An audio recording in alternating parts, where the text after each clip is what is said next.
One of the things I wanted to mention that I noticed 7 minutes, 7.5 minutes into the film right away is the ring. And there's a couple things about the actual ring, the ring of power that everybody wants, that Frodo is trying to get back into the fire of Mordor in the prologue.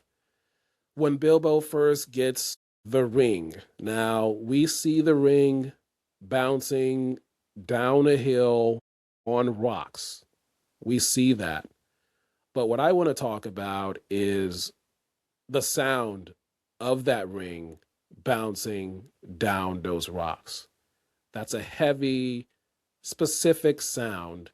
That's not the typical sound that you would hear it if it was in real life and that ring was bouncing down. So that's hats off to the sound design team doing some type of sound within the studio or outside to get that sound for those 3 or 4 bounces as it is bouncing down those rocks before Bilbo gets his hands on it. And another thing with the ring is again with the sound design also. We're past the prologue. He's left the party, he's put the ring on and disappeared. He's going back into his house, gather his things. And he and Gandalf has had the conversation. And then before he steps out of the house, he drops the ring on the floor of the house and then he leaves. And again, that's just a heavy sound that drops to the floor of the house of the front door. That small of a ring is not it's not a sound you would hear like that. So that's a very specific sound that they had to work on to get that sound for the ring to drop like that, for us to get that sound.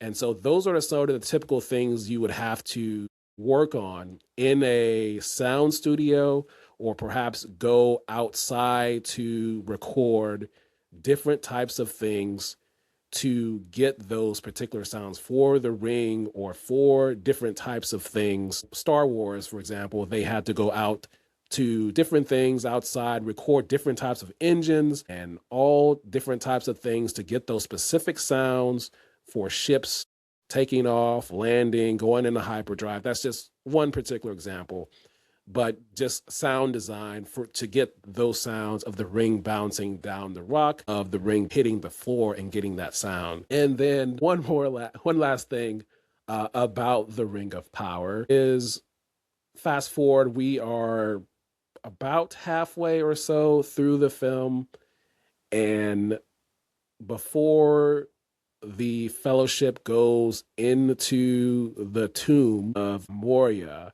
they're walking in the snow, and before Sauron starts talking and the snow comes down on them, Frodo falls and he loses the ring temporarily for a couple of seconds. There is a shot of the ring that goes close to the ring and it's on a chain, and you see how large it is. And it's only a quick shot for a couple of seconds, and you just see how large they make the ring look there in those couple of seconds.